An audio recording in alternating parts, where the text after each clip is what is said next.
Hello, today is 8/28 of 25 and I am here with a video of what I eat in a day on my keto journey. If you're new here, my name is Christy. I changed my diet to a high protein, moderate fat, low carb diet in April of 2024. It is currently 10:30 and I am getting ready to have my coffee and breakfast.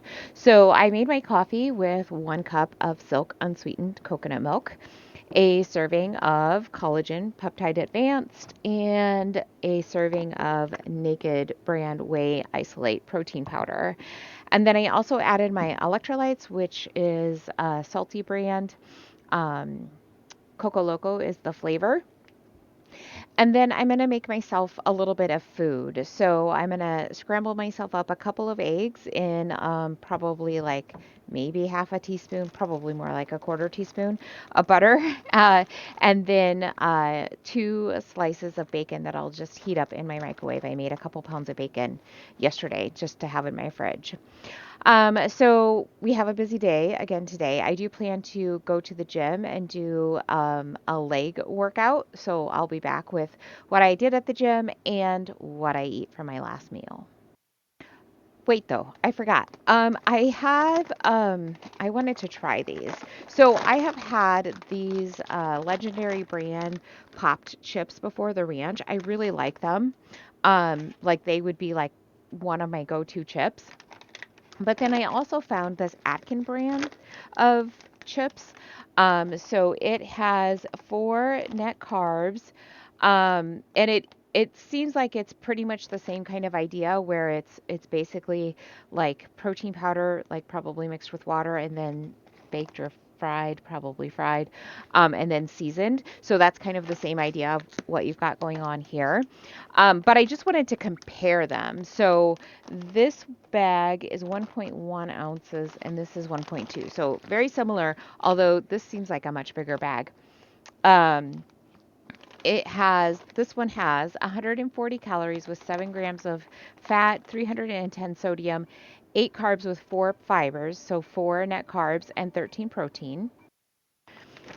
And this one is pretty similar, except for the protein. It's got a bit more protein, but so calories of 150, fat of 6, sodium 410, carbs of 4 with 1 fiber, so 3 net carbs instead of the 4 in here, and 20 grams of protein instead of the 13 grams that are in here. But I wanted to just kind of like do a taste test of them side by side.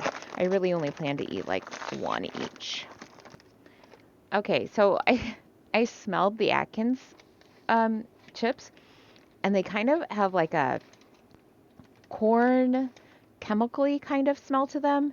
The legendary ones, like they smell like ranch chips, like that almost really pungent, like dill maybe kind of scent to them. But these have more of like a chemical scent.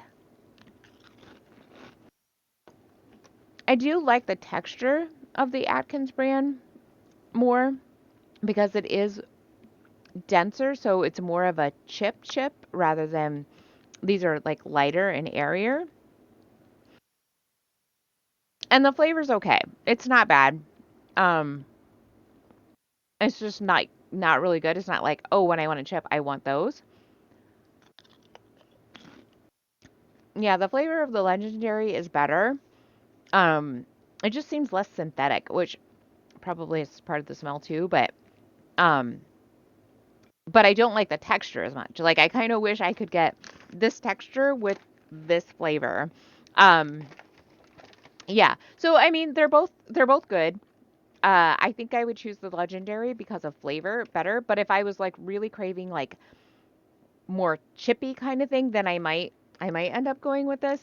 But it's more likely that I would eat the Wildy brand of chicken chips that are barbecue flavor. But if I was looking for ranch, I would side with the legendary. But if you're looking for like texture, I would go with the Atkins brand.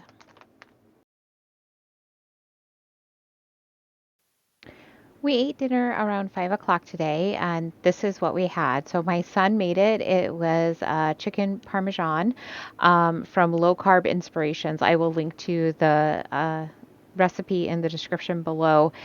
It was really, really good. It was so delicious. The only changes we made were that we used dried herbs instead of fresh herbs. But other than that, we followed the um, recipe to the T. So it was really, really good. My husband, who can struggle a lot with some of the things that we make, he's really a picky eater. He's like, yes, make this again. This was delicious. So a definite thumbs up for that one. I did also add a Good and Gather brand chicken sausage and andouille was the flavor, just to kind of get my protein up. So let's take a look at how my day turned out. I ended up with about 1,400 calories. My protein is 167. My carbs are 40, and my fat is a 49. So, on that 40 carbs, that's actually not true. That would be if I ate like the whole serving of sauce that would go with the chicken dish. And I didn't. I only ate about probably a quarter of a serving, maybe a half, but I don't even think it was that. Like maybe a quarter to a third of a serving. So the carb count is definitely going to be lower. I just don't have a way to like kind of just subtract out the carbs from like the recipe that's in here. So it's not really 40. I'm not sure what it is, but I feel fine with where I'm at. So you can also see that my deficit is a little high. It's a little over 600, but I'm okay with that. I usually like it to be between 4 and 500. But like yesterday, I think it was 2 or 300, and the day before it was also 2 or 300. So like I'm not continually having like big deficit days, so I am fine with today being a bigger deficit. At the gym today, I did back bar squats, weighted curtsy lunges, seated leg curls. I'd rather do lying leg curls, but we went to a different Y and they didn't have that machine. Wall sits and Romanian deadlifts. And then I did an hour on the treadmill at zone one. So um, I'm not sure about this. I'm doing research regarding the storing of visceral fat if you work out too much. And I could be in that boat. My body just loves to move. It's like it always wants to like push as hard as it can. So I don't know if like that's okay if that's what my body wants or if there's something else going on. But and don't quote me on this, but I need more, to do more research. There's something about if you do too much, then the fat that gets oxidized while like doing the workout then gets stored as visceral fat, something like that.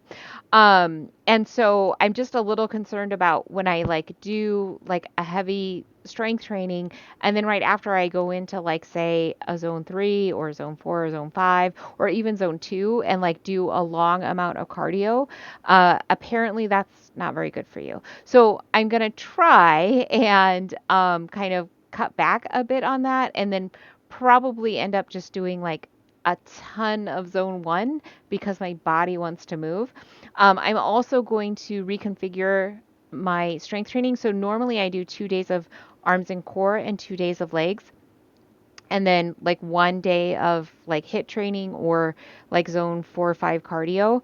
I'm going to bump it up to 2 hit days down to just one leg day and then the 2 arm and core days I'm going to keep. And the reason for that is that my legs get so much work when I do hit training anyway. And really, when I do everything, like when I do like my zone 2 or zone 4, whatever cardio, like it's my legs that are getting that work in. So from what I'm understanding, your legs don't need to have as much strength training. They take longer to recover and you use them more. And so 1 day of strength training is really all you need for your legs. But your arms and core, they recover more quickly.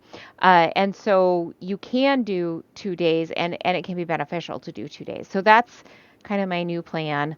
And it could just all be wrong in what I'm seeing, but I want to just like give it a try because I do want to make sure that like I'm burning visceral fat, and basically that I'm burning it and not storing it. That's really my concern. Well, even if I don't burn it, like not that I'm happy with visceral fat, but like I don't want to be adding it for sure. Like I don't want to be adding it. So I'm gonna give this a try and just see what happens.